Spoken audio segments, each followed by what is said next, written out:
Good evening. Tonight we have a very special guest here. Multi-award winning filmmaker, producer, author, Guy Maddin. How are you? I'm doing well. How are you? Pretty good. Well, it's funny, we ordered the last dab. I intend on drinking the whole bottle. Oh. I think that's only 2 million Scoville, and I've done way worse, so yeah. So what does it do to your shits? It's pretty bad. Like I mean, 3 days later is your ass like burning, or like a day later. like it burns your rectum, right? Yeah, I think it's pretty bad. Or either that, if it doesn't burn like my rectum, I'll throw it all up. Then it's like the heat comes back when you throw it. Burns somewhere, yeah. But it burns days later too, right? Well, maybe like a day and a half. Oh, it's nothing. Yeah, it's not too bad. I don't like to do it before I go to work the next day because then I got to pull over and use them. Does it produce diarrhea? Yeah, if you feel like the stomach part, like you got to sit down and like let it out. I like how you said that so seriously. Yeah. Does it produce diarrhea? Well, why Or is he come up with filming, or- euphemisms, you know? So you get a bit of the hot trots. Okay, I'm ready. It's undeniable that German expressionism has had its influence on your auteurism. As a filmmaker, where in your work we see characters' inner psychological foundation expressed in elements of the mise-en-scene or surrounded environment. Which leads me to my first question. As an installation artist, do you find that it helps the audience to become more immersed into your vision by having something tangible that they can use as a catalyst to understand your vision? No. No? No. Okay.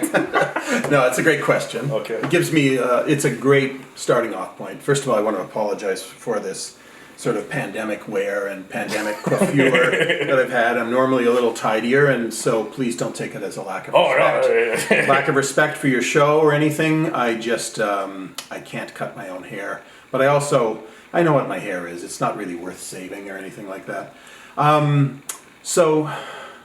Yeah, I'd almost forgotten I have tried my hand at installation art. Okay. And so the question, to really boil it down, is my working definition of expressionism, is that useful in my installation art? I'll further expand it to even ask if it's been useful in my attempts at writing and filmmaking.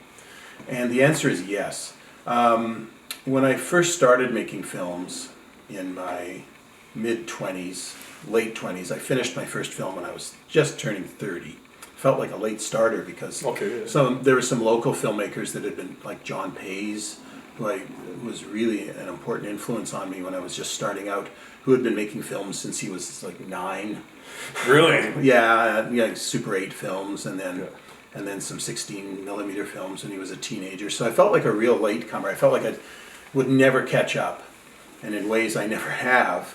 But I didn't even really know what film was as a potential filmmaker. I just went out and watched movies and got totally lost in them. Yeah. Like most people. Every now and then, if the acting's really bad, or if something in the plot bothers the average viewer, they'll remember it's a movie and they're doing a lousy job, or something like that. But so I was just one of those people.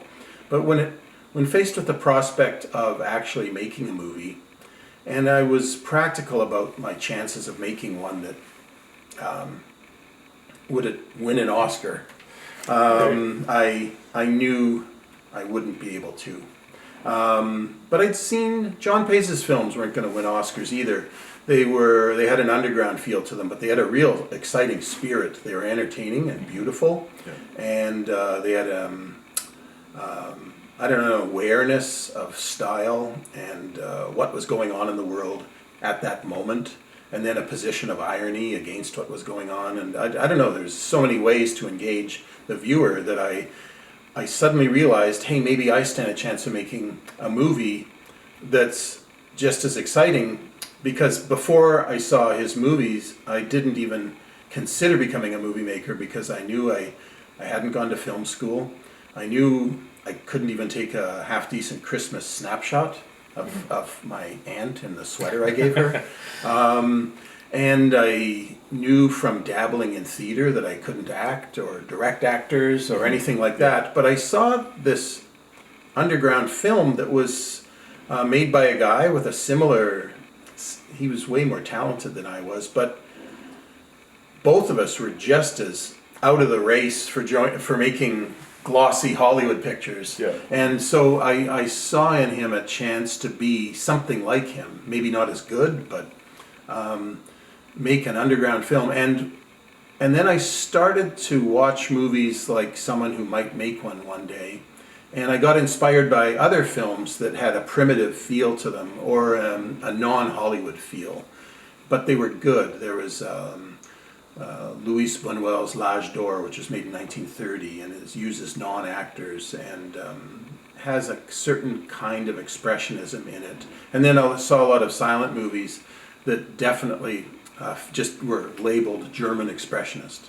My working definition, I literally looked up what expressionism was in the dictionary, and one of the dictionaries that explained it best to me, in a way that I found useful to me, was expressionism in art is where a character's interior landscape is expressed externally.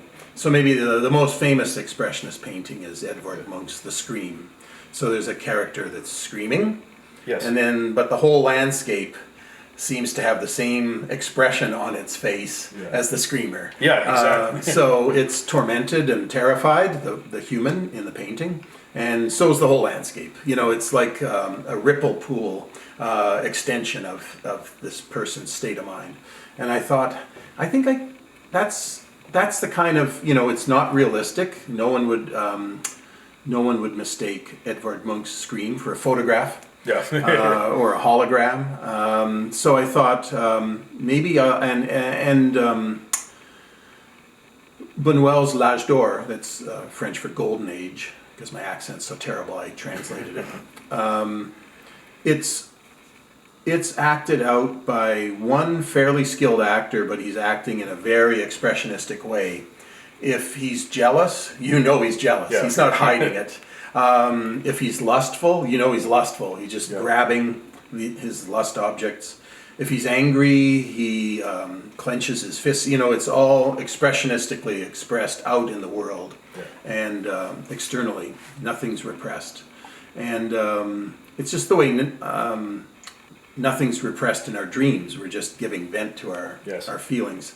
So I found surrealism and expressionism a very useful starting point. I figured in my wildest dreams that someday I'd be an accomplished Hollywood-style filmmaker, but this was my only chance for starting out of making a movie that someone might like to watch, is by making these expressionist films.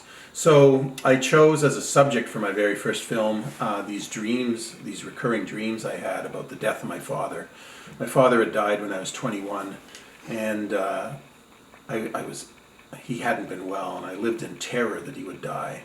And when he eventually did, I had long expected to be so grief-stricken that I would just collapse on the floor, but there was nothing. Apparently, I think the grief was actually too big for me and I blew a breaker switch. I blew a fuse and felt nothing. I even had to fake tears at his funeral, just for appearance's sake. But I was grieving, but I ended up grieving on the installment plan in these dreams I had where he hadn't died, and I had them almost every night for years. That he hadn't died, he had decided to abandon the family and go live with another family he liked better. And he had come back home for a minute to pick up something he'd forgotten, his aftershave or his glass eye or his wallet or something. And I knew I had a minute to convince him there was something in his bearing that indicated he was just coming back for a second and would be going again. So I used that moment to stall him and try to convince him that this family, me especially, that I was worth loving and sticking around for, and I never convinced him. But we did talk, and in the dreams only, and especially as the years mounted, and I was into my 5th or 6th year of having these dreams fairly regularly. Only in the dreams could I remember exactly how he looked, exactly how he sounded, his voice. The memory was in there somewhere, but only through dreams could I access it.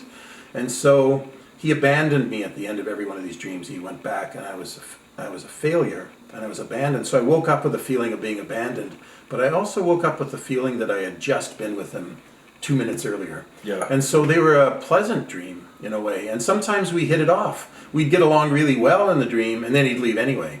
And so I think my brain was actually exhuming long forgotten incidents with my father, or personality traits that I couldn't really remember as a son moving forward in time while he was in the grave. But I remembered them in my dreams, and so it felt like there was an illusion, or it was really true, that I was actually over the years getting to know him a bit better.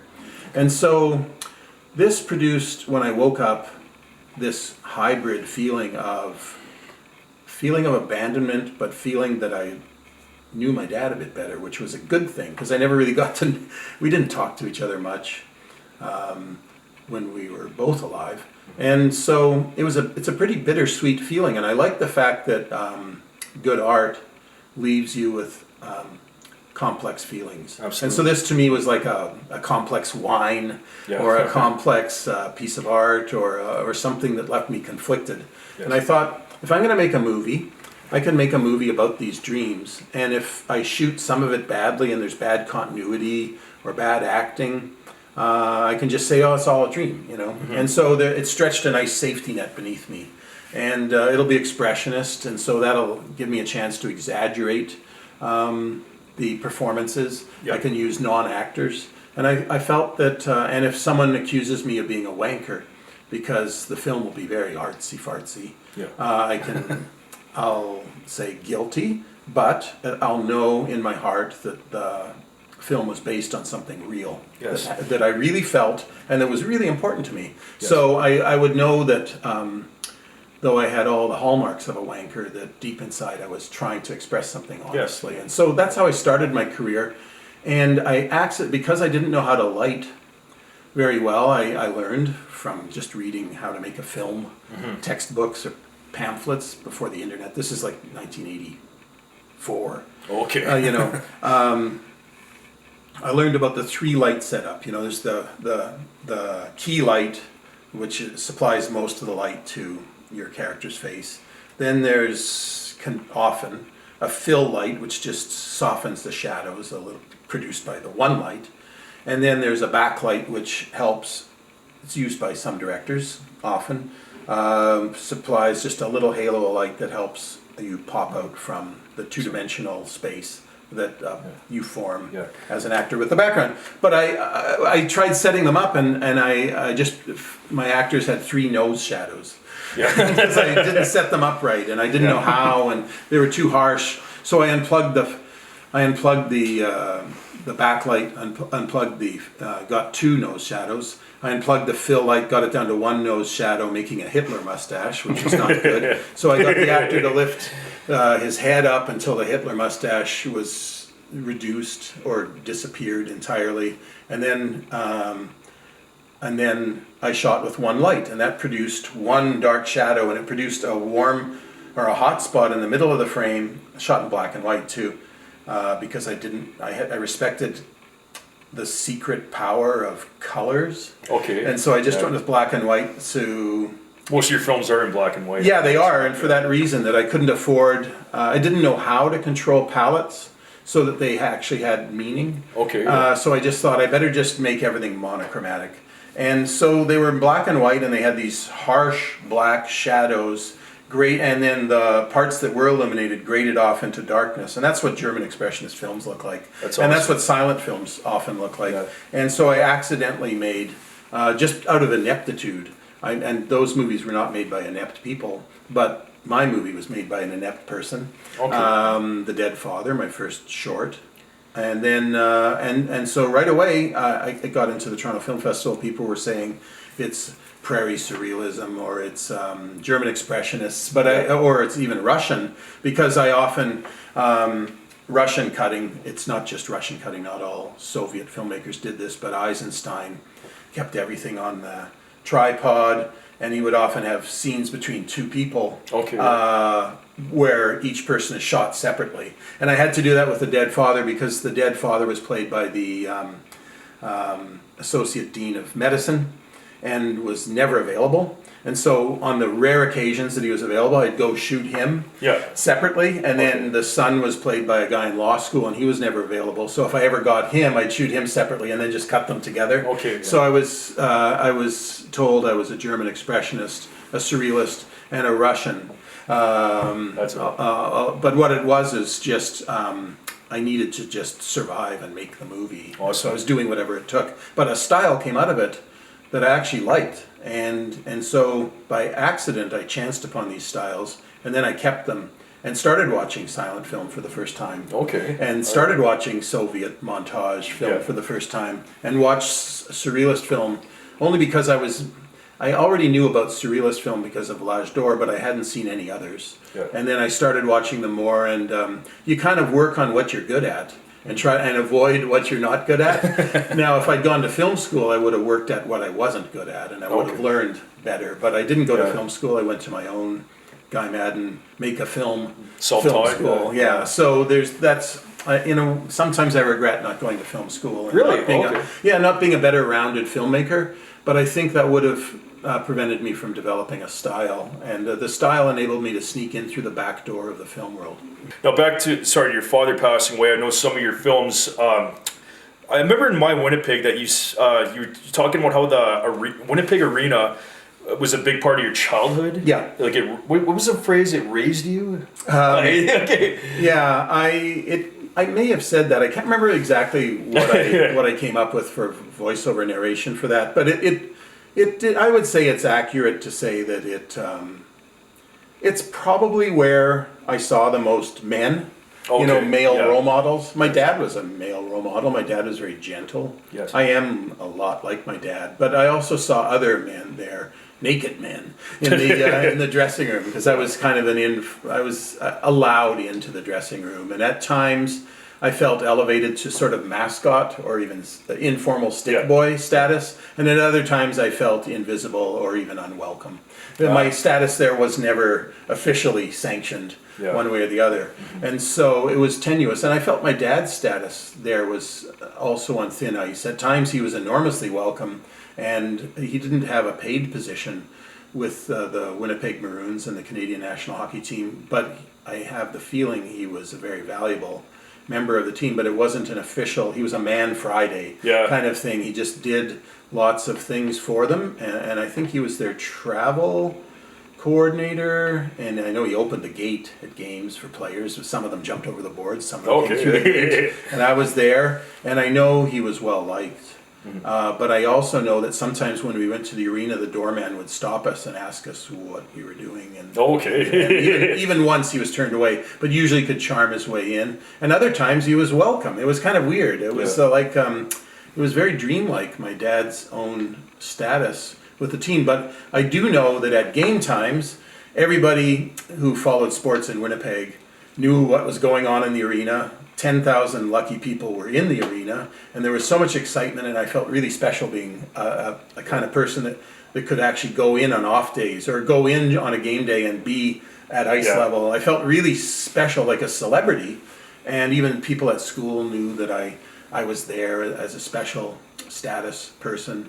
But other times that status was irrationally revoked from me, so it felt pretty tenuous and dreamlike. It felt like those kind of happy dreams that you're really disappointed to wake up from. But it was really true. I was there a lot, and I was there from earliest possible memories going into the games, because my dad was sort of a sports person, a volunteer. It was all very low budget in those days, and so I was just allowed in, and it was a thrill. But I spent the other half of my time in my mom and aunt's beauty salon, where I was just surrounded by women only, and older women. They were my mom was 40 when I was born, and her sister, who owned the salon, was 15 years older than her. So by the time I was all the clientele were in their 50s and 60s, 70s, 80s, 90s, even old Icelandic Winnipeggers. And so I would often go during the course of a few hours, from hanging out with all these older ladies, many decades older than I was, crawling underneath the hair dryers. I would, if anyone dropped a big tray full of pins, you'd hear a big crash, and then I'd hear my name called. I was called to come down and pick up all the pins, and they'd be stuck to the hairspray lacquered floor. And I'd pick them up, and then some of the customers knew my name, others didn't. If there was ever a younger customer, like a 15-year-old girl in there, I'd get really shy and leave. And then I would go hang out with these hockey superstars and hand them bars of soap in the shower. And it was a kind of a really strange, segregated along binary, gender. I'd imagine so. Yeah, it was a real binary existence. It's good to be exposed. I guess you find it would be good to be exposed to all different kinds of walks of life. It was weird. I felt like, because I was my older sister was kind of famous at the time. She was a track star at one point. She was the famous Maddin, Jan Maddin. When she was a teenager, she was the fastest woman in Canada. Wow! Yeah. And so, people always asked me, are you related to Jan Maddin? I go, yes, that's my sister. Right on. And then I even felt kind of famous. Fame was a weird currency in our family because my dad had a bit of it. He'd show up in photographs on the sports page now and then with other hockey players. My sister was a future Manitoba Sports Hall of Famer. And really well known, and she won a gold medal at the Pan Am Games here in 1967. Nice. And then I was named after. When I was born, my oldest brother was 12, and he liked watching Wild Bill Hickok, which starred this really terrible actor named Guy Maddin. Okay, similar. So he suggested the name Guy because Guy Maddin sounded like Guy Madison. But even Guy Madison was famous when I was a kid, and I was often called Guy Madison by adults, either by accident or by someone just trying to make a connection with a kid. And so I felt even that name made me famous somehow. It's ridiculous. Like, fame just matters so much to people. And I swear, even when members of our family started dying, our obituaries were like these. They made us famous. We're in the paper. And so this fame and mythology are the same thing. And I when I started to grope my way through the process of making films, I realized that Winnipeg wasn't famous enough, and that I wanted to make Winnipeg famous. I wanted to mythologize it, and that I was smart enough to know that the medium for mythology now was in the 20th century was film emulsion. And if only Winnipeg had been in more movies. It turns out it's in Michael Powell's 49th Parallel. Briefly, there's a scene in the middle, which the fact that still thrills me, that the Michael Powell came to Winnipeg, or sent a second unit to Winnipeg to shoot his movie, and it's actually set in Winnipeg on real restaurant locations and things for a few minutes before it moves on elsewhere. But other than that, I thought, Winnipeg just gets mentioned now and then in movies. I'm going to set a movie in Winnipeg.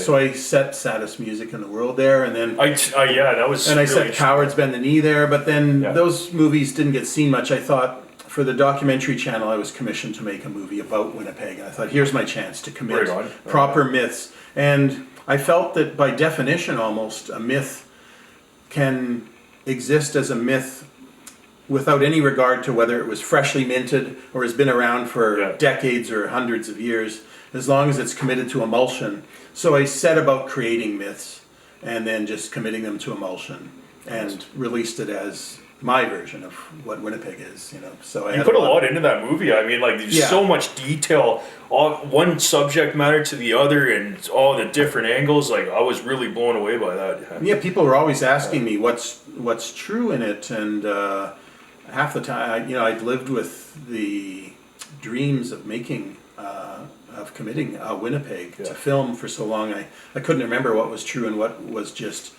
yearned for. I traveled a lot with film. I got lucky, and one day I was presenting it in Iceland, and there was a Q&A period afterwards, and the most common question was, is such and such a thing true? So I heard.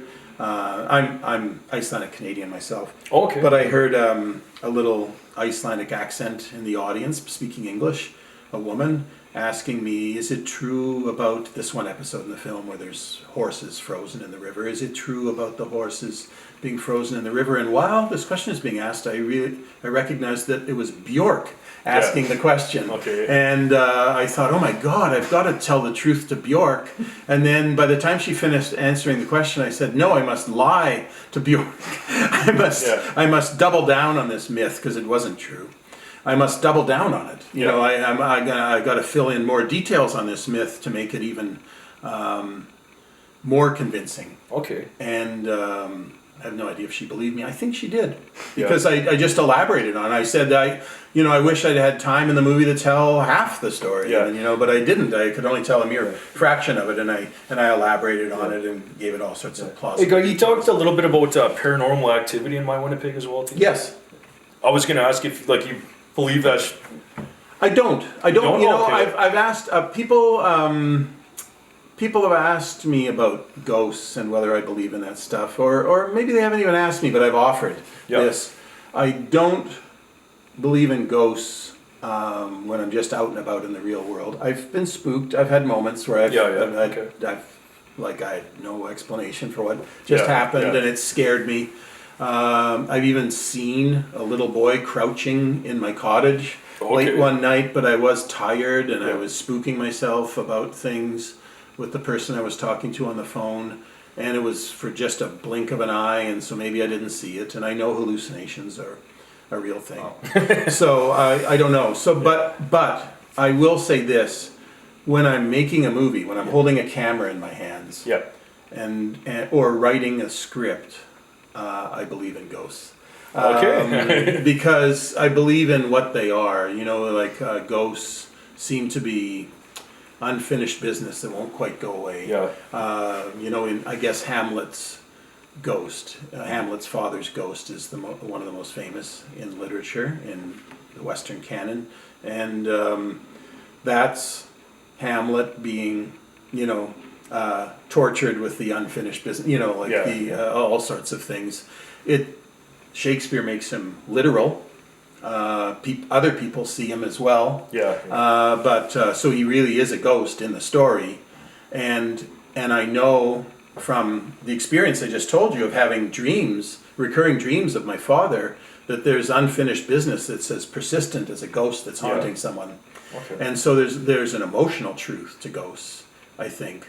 But as for semi-transparent things walking around clanking chains, I tend not to believe in them.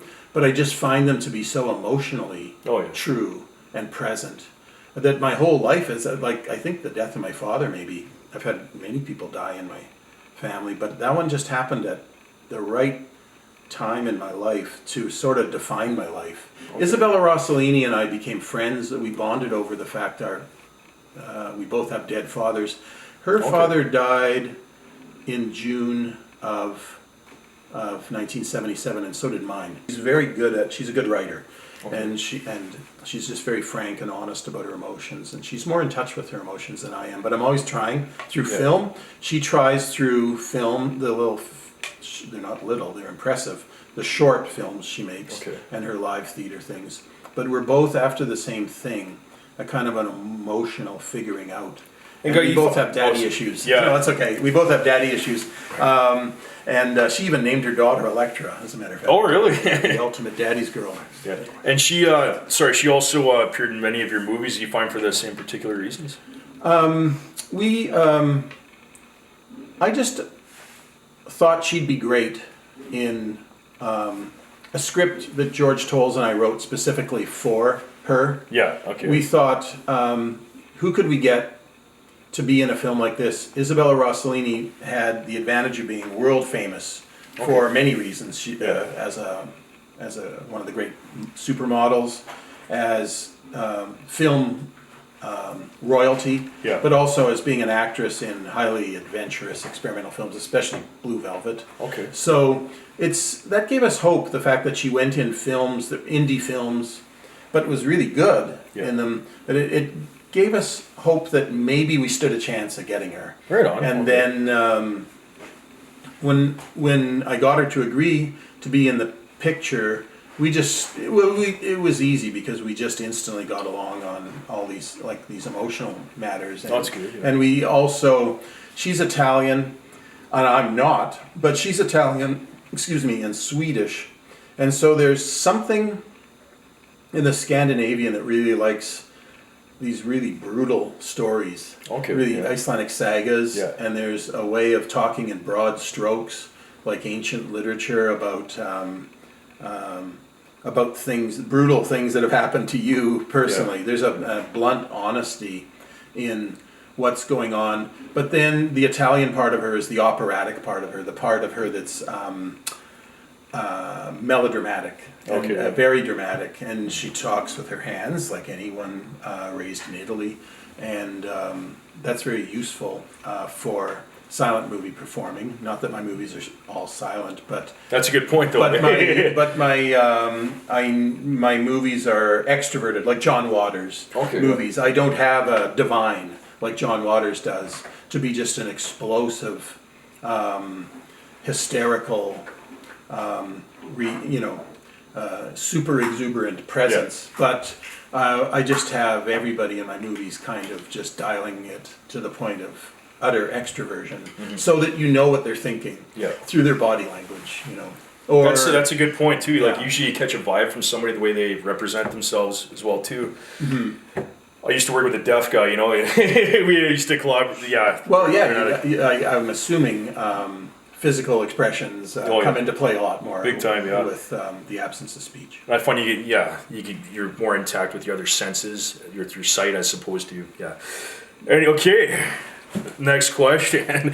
In your opinion, what is the biggest difference between a feature length and a short film? Is it more challenging to fit provoking content into a short than it is to implement content to keep the audience interested in a feature length, allowing them to be captivated enough to watch it to the end and come out with something that they could learn from? Yeah, I think it's really hard to make a great short film. Okay, really? I don't know. Okay. Yeah, I don't know how. You gotta catch somebody's eye. Yeah, you might make a good one, but a really great one. But I wouldn't know for sure because I haven't seen all the Yeah. great short films. They aren't distributed the same way now. They're online, we hope, but a lot of times people are really protective of like experimental filmmakers. Like for copyright issues? Or? Yeah, no, they don't want to just make them available for free. A lot of them want to try to. They're either in heavily guarded archives where very officious librarians are protecting them, and they're not just available to everybody. For instance, I really love the George Kuchar's films, and I wish he just put them online before he died. But they've all been restored at great expense by funds and archives and things, and only a handful of them are available online. The rest of them, I'm not sure how I don't even know how you see them. Yeah. And I know other films are like that too. And a good friend of mine, Louis Clark, he likes to make sure that if people want to see his films, they rent 16 millimeter prints and show them institutionally, and because he makes a little bit of money off that. Okay. And but and his films are great, but I haven't even seen. I feel like I still haven't seen how many great short films there are. But I do know that condensing greatness into something like that must be hard. Like you can watch it from start to finish in a shorter period of time and judge it more easily, whereas you can get more sort of lost in a feature film. And there's a tradition of watching feature films where you enjoy yourself because the popcorn's okay, or the company's fine, and you forgive a movie for being uneven or something like that. But a short film, it just seems like perfection. To achieve perfection, you'd really have to really nail it. Yeah. But having said that, it's I'd say it's in the conception. Perfection's in the conception for a short film. Yeah. But shooting it just wouldn't take as long, with the exception of the stop motion animators. There's a really perfect masterpiece, Street of Crocodiles, made by the brothers Quay. It's 20 minutes long. It's perfect, but they shot it one frame at a time and moving their camera. The camera's always moving, the light's always moving, their puppets are always moving in really elaborate choreographies. It took them forever to make that thing. And so making that would have been as hard as making Lawrence of Arabia, or harder. And there was just the two of them making it, and they would have literally broken their backs making that movie. Yeah. And so that was hard. But that's animation. A lot of movies that are less experimental, for instance, you'll see an early, is it Christopher Nolan I'm thinking of? Yeah, Christopher Nolan made a short that was very calling card short. It reminded me, it's like a Hollywood movie, just shorter. And same with, I'd say there's a couple masterpieces made by Andrea Arnold and Lynn Ramsey, the British and Scottish filmmakers respectively, that are masterpieces, and they're short, and they're like feature-length films that just are short stories, and they're perfectly rounded. But and so those would have been easier to make because they would have had fewer shooting days and fewer locations and things like that. But making a great feature is hard, and it's a grind, and it takes, you got to. Oh, absolutely. Yeah. I think in the past I didn't spend enough time on the scripts. And really? now, Okay. George and I would just write a script and then shoot that script. Yeah, okay. And half the time I didn't even consult the script. I would just shoot it from memory and things like that. But now I realize that I missed an opportunity. I had an unbelievable privilege of shooting movies back in the 80s and 90s when grant money was more readily available and there were fewer people making movies. And I had a chance. Why didn't I just try a second draft of the script or a third draft? Because when the movie was finished, I'd often have critics who were very supportive of me say, the movie's great, it's just 20 minutes too long, or it just sags toward the end, And they were right. Yeah. I agreed with their assessments, and I just thought if I'd just written a second draft, and it just or the script is a little inert. It had so many good ideas in it and looked great.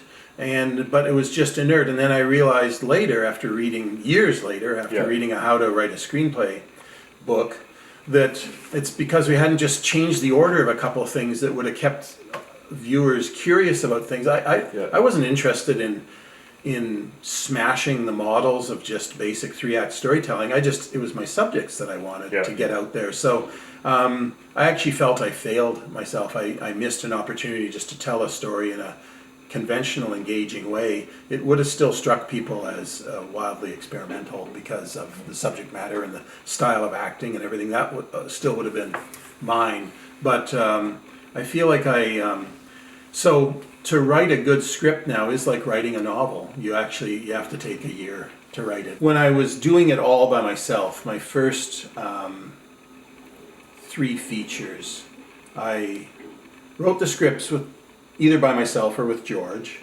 and then I did everything after that except for costume design, which I did with Donna Soki. But I did like catering, lighting, set design, set building, props, and then shooting schedule, calling up actors to show up, scheduling, everything, and then shooting it, dropping the film off at the lab or at the perlator, and then picking it up and screening it, and then usually I timed my energy to run out exactly on the last day of shooting. Okay.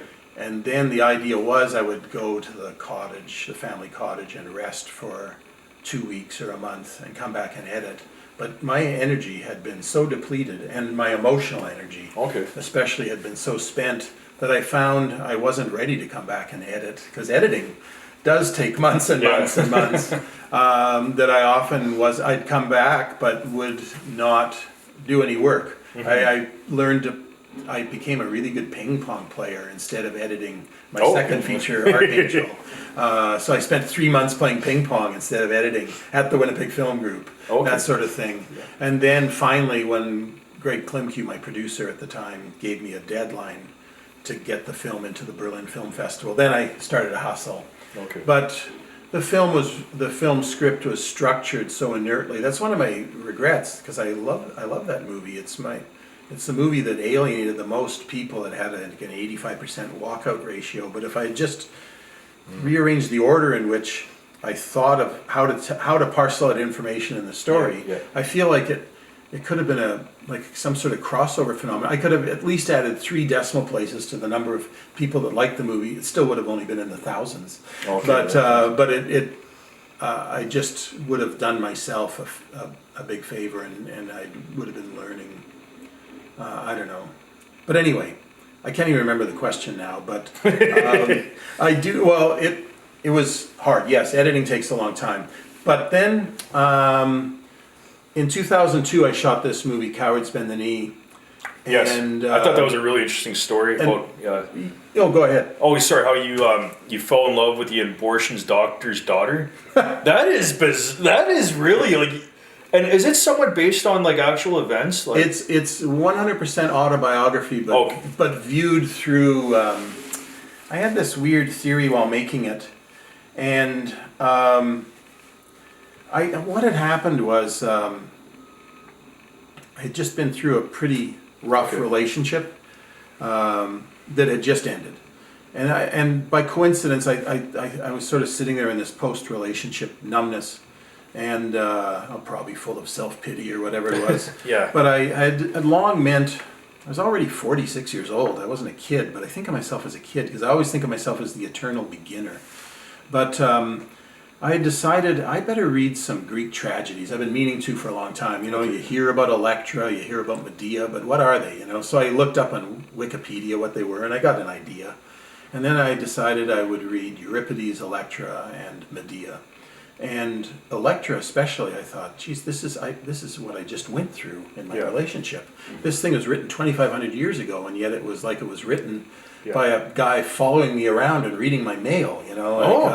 Except in Electra, there's a very angry young woman who is convinced her father's died, and a new stepfather has moved in with her mother. She's convinced that her mother and the stepfather murdered her father, and so she shaves her head in protest, and she refuses to do anything her mother or the stepfather tell her to do. And then her brother comes home, and she spends all her time just haranguing him and convincing him how evil her mom and their stepfather are, and she convinces her own brother to kill them and just destroy the family. And I wasn't the brother, but I was a boyfriend in a situation that was very similar. So I just decided to shoot the movie, plugging myself in as the brother, but a boyfriend this time. And then I decided to use my own family. And I had this theory since I majored in economics and math at school. And I just remembered this simple thing from high school math about absolute value, that if whereas -7 and 7 are equal to each other, there's 7 things. The absolute value of -7 is 7. It's 7 units. Like if you owe me $7, that's $7. And if I have $7, that's $7. They're equal to each other. So I had this theory that really negative emotions would equal really positive emotions if there were the same amount of them. So I had in my family, I had my Aunt Lil ran the beauty salon, and she was a wonderful person. She was like 1,000,000 units of wonderful and warm and honest. And I just decided to make her this 1,000,000 units of negativity. And I decided to apply negative values to all the things that were positive in my life and make them characters in this really dark and hysterical and uninhibited story. So I was just applying my theory of absolute value to a really dark story. So it made the Euripides Electra, which is really full of just family destruction. And I just even cranked it up with more absolute value. And I was able just to, by putting negative signs in front of people I loved and people who were no longer alive and making them characters in my movie. I instantly knew what certain characters would do because it would be the exact opposite of what. Yeah. Okay. But sometimes it would be exactly the same because the absolute value of a positive is a positive Yeah. as well. So I knew the characters already because they were my family members and friends, and but sometimes they would do the opposite. And it's a funny thing that by the time you're finished working on a movie and living with it, and I learned this about all the lies I told while making my Winnipeg, that after a while, like the lies, the negatives, the things you decide to apply a negative to, or the lies you choose are carefully curated. For instance, when Bjork asked me, "Is it true about the horse heads in the ice?" I decided to lie.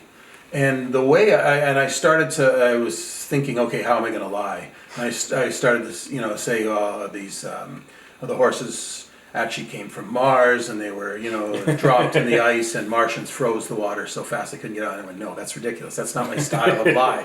And then what is the style of lie is they went into the ice and they got stuck in an ice jam and then they couldn't get out.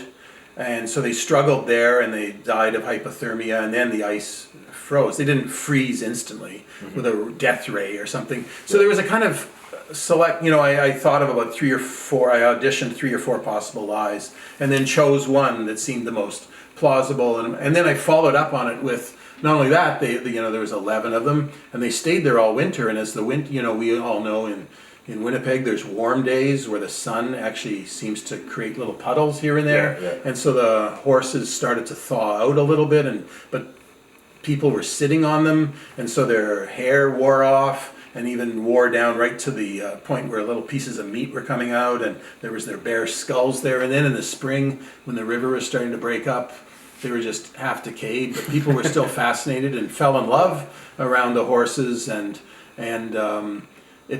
or even broke up around the horses, and it just became a kind of by the time it started off as something mythic and ended up as something just practical and sad and disgusting. Yeah. And so I elaborated on that, and that was my style of lying. And what I've done is I finally realized after years of lying and myth making through films, is I've learned that by lying, I'm actually just telling the truth about myself. Okay. Because I'm actually revealing as much about my preferences and my tastes and my wishes, and I'm just revealing my personality by lying. And even if I'm not getting caught lying, I'm just telling people about what I want the world to be like, or what I think is delightful. Whatever it is, I might as well be standing there with my pants down around my ankles. I couldn't reveal myself more, but through lying. And I guess the same is about liars that get busted all the time. You know exactly what they're like. So I thought I was disguising things a lot, but I was actually just revealing more about myself and about my city and everything through this process of absolute value and lying and myth making. They're just actually telling a big version of the truth about myself. Yeah. They say that any publicity is good publicity, and that the greatest fear is fear itself. Whereas I like to think that the greatest fear is the fear of the unknown. In terms of film, do you find that a director may be his or her own worst enemy, holding themselves back from what they want to express by worrying about how critics may misinterpret their cause? Okay, well, I've never had a fear of telling what I think is the truth about what I think. Yeah. It's not that I'm brave. Yeah. I think that was my only chance of being an artist, of just being honest. Okay. You can tell when you're reading someone who's disingenuous or reading someone that's naive. It's terrible, it's not even art. It's just fake, It's or if somebody who's very egotistic, that's all they're trying to prove with their art. So if I don't know, you can just feel the dishonesty. With really gifted, dishonest artists, they may trick you for a lot longer. So I'll just mention briefly, you can cut it out if you want, I just don't think it's true anymore that any publicity is good publicity. Okay. Because you can get some publicity for yourself pretty easily these days. Yeah. And never be heard from again. Yeah. So I think those days where just any publicity was good publicity are over. And rightfully so, you know, like if you say something racist, out you go. Yeah. Yeah. You know, you say something sexist, you get a chance to defend yourself. There's free speech, but you're going to meet a pretty incredulous, you're going to meet a pretty tough audience. You know, you're going to have to dig yourself out of a deep hole. That's a good point. Yeah. Yeah. So I think those days where, because deservedly so, more and more voices are being listened to, and ideally all voices are listened to. So, but that saying came from a day where only certain voices were listened to, and so we could spin bad publicity into good publicity half the time, you know, stuff like that. So anyway, you know, but maybe there's still a certain element of truth as a metaphor. I don't know. But as for fear, I'm a big scaredy cat too. I've just never been scared of talking about what I've. What you feel? Yeah. Yeah, but what about my fears even. Okay. So what I do fear, and I feel like a coward. I have so many, and I could at least turn it into my art. I'm scared of hurting people's feelings. Okay. I'm scared of doing the right thing sometimes. Of doing the right thing. Yeah, I'm scared of. Let's say. Like the outcome of doing the right thing. You mean? Or? I don't know what it is. Let's say the right thing is let's say you're in a relationship that's terrible. Okay. And you're just wasting the other person's time. And the right thing to do would be to hurt their feelings a little bit now. Yeah. And break up. But you just can't do it. Yeah. It takes a little bit of courage to do this horrible thing that's going to cause a lot of grief in the moment, maybe even grief for a month or a year. Yeah. But for the long-term betterment of not just myself, but for the other person. Mm-hmm. I just can't do the right thing by the other person. You know, I've always had trouble breaking up with someone, and that just makes me a coward. I mean, it's a good fear. I mean, it's like you're an intellect. You're caring about somebody else's. You can tell yourself feelings. That, you know, but you know, like, geez, I can't tell the person now they're in a bad mood, or they're sad today, or because they're, they're worried about their exams that are coming up in 3 months or something like that. There's always some reason not to tell them today. Or, like, what's a bad fear? Is like, I fear I'll get caught robbing a bank or something. You know? Like, yeah. Well, hopefully I don't do that stuff. But you know, when I was younger, I wouldn't do bad things out of cowardice. And now I like to think I wouldn't do bad things out of a sense of that I know what's right and what's wrong. Okay. Yeah. But also I just have a fear of, sometimes I think it's the kind of fear that's handy. Like if people are afraid of fire because it might burn them, then that's a smart fear. Yeah. You know, so sometimes I have a fear of making a movie that's to talk about our craft at hand. Sometimes I have a fear of making a movie that requires too much what passes for realistic acting now and naturalistic stories. I like to have the freedom to, because I feel like if I have a strength, it's to surprise people by going someplace that a conventional story wouldn't go. Yeah. So I'm scared of leaving all my strengths behind and going into a territory where I'm put on equal footing with someone just starting out in film school. Okay. Like I just feel I'm scared of doing that, and even though other people think I should just be able to make the adjustment. Well, why don't you quit making these kind of bizarre movies? I've had people say, "Have you ever thought of alternating movies? Like you can make your kind of movie and then make a big Hollywood production and make a good paycheck." And I'm scared, but I think it's a smart fear of trying to do things I can't do. Now, I wish I'd tried challenging myself a bit more a few years ago, because now it's getting a bit late and people wouldn't even fund me to if I went to Netflix with a conventional looking Yeah. script with a great new original idea, Yeah. but it required a certain kind of acting and mise en scène and stuff like that, I don't think they'd even hire me. So I've already sort of, because I'm 64 years old and things like that, but whereas David Lynch, who has got a reputation for being way more bizarre than I am, but his style is always grounded in what passes close enough to realism. He has really bizarre things happening to people in the real world. Yeah. And so, whereas I have the world isn't real. Like everything's defamiliarizing in my films. People are acting like they're in silent movies. That half the time it's in black and white. If it's in color, the color's strange. The soundtracks are running backwards half the time. Everything's defamiliarizing. So I'm kind of the exact opposite of David Lynch, even though I'm often compared to him, like a poor man's David Lynch or something, or Canada's David Lynch or something like that. Yeah. But what makes him far more accessible, he's still marginalized, right? He doesn't. He'll be nominated for awards. He's won a Lifetime Oscar, deservedly, but. He's like Twin Peaks season 3 didn't get the ratings everyone was hoping, and that's because he's still bizarre. It's too bizarre for the average viewer.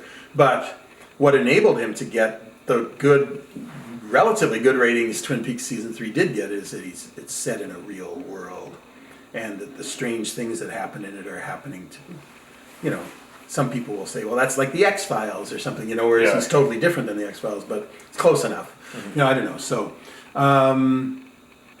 I fear stretching myself in that direction. But like I say, it's like the fear of touching a hot element on a stove. Okay. It's kind of like I'd probably just get burned. Yeah.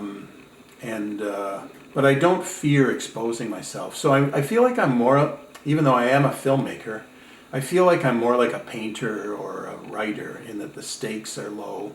I can just express myself, I can expose myself emotionally and risk people not understanding, because if someone doesn't understand a painting, they just, the average length of time spent in front of a painting at MoMA is 6 seconds, whether it's a masterpiece or, well, they're all masterpieces in there.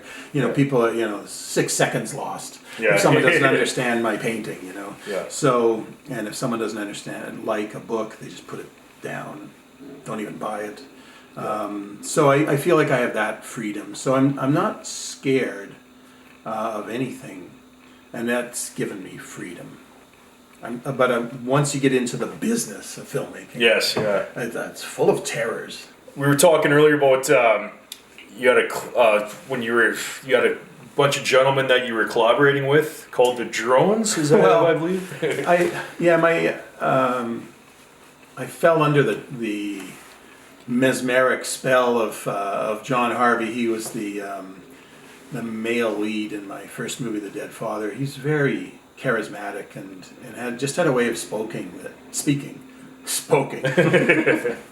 I'm the one that spokes. He speaks, and it's really charismatic, and you just sort of hang on every word. And he speaks from another time somehow, and it's not surprising he became a lawyer and that he talks for a living. Okay, yeah. But he just created worlds wherever he went. If anyone else bent over to pick up a dandelion, it was someone picking up a dandelion. But when he picked up a dandelion, it was the whole world changed around that dandelion. And you saw it differently, and it had a backstory, and you felt you had a future with the dandelion. Yeah. And then he'd throw the dandelion away over his shoulder and move on to the next thing, and that too became enchanted. And I think he called himself a drone. I think it's what some lazy layabouts in P.G. Wodehouse novels called themselves. Because drones in the beehive are lazy male bees. They don't do anything, and all the worker bees are women, and they're too stupid to be scared of the women.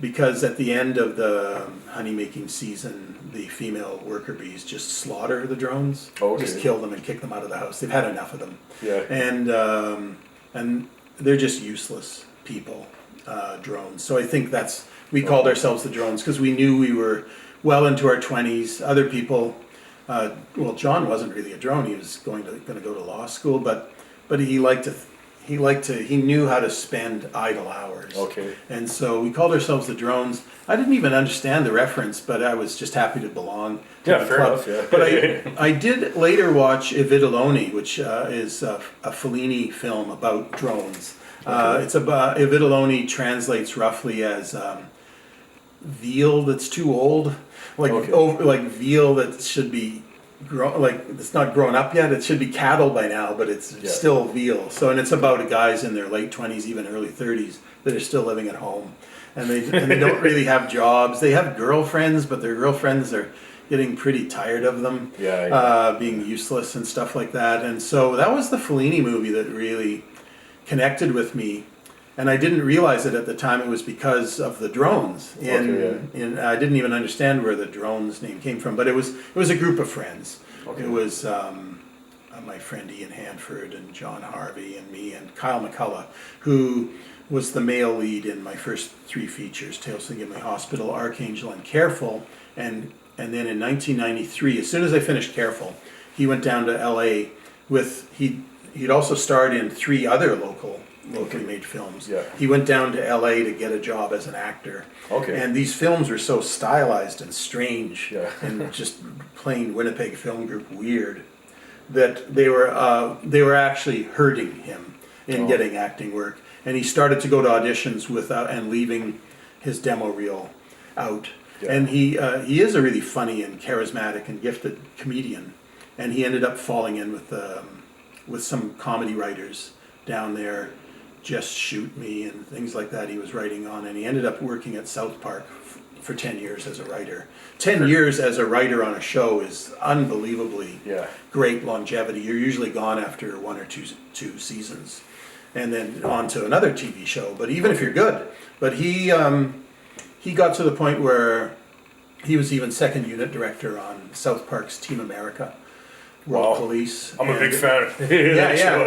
He went to Washington and was shooting things without a shooting permit, by the White House and things like that. And he is really funny, and he's really gifted.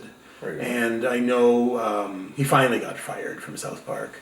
How do you get fired from South Park? Well, because writers get fired, and I don't know. I think they probably all got used to each other too much, and probably said something or something. He got canned, like that. Happens. I mean, South Park's gotten many threats. They go out of line with. That's what.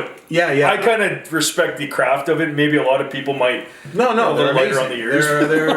They're legendary, and they've been around for over 20 years now. Yeah. But they're amazing. But I think it's just inevitable. You're not even a comedy writer unless you get fired. Yeah. So he got fired, but he's not ashamed of it, and he's pissed off about it probably at the time. But it's been a while now since he got canned, and he's moved on. He's doing great work wherever he goes, and I guess I think he even acts occasionally. I had him come back once in the late 90s to come back for old time's sake and be in a film of mine.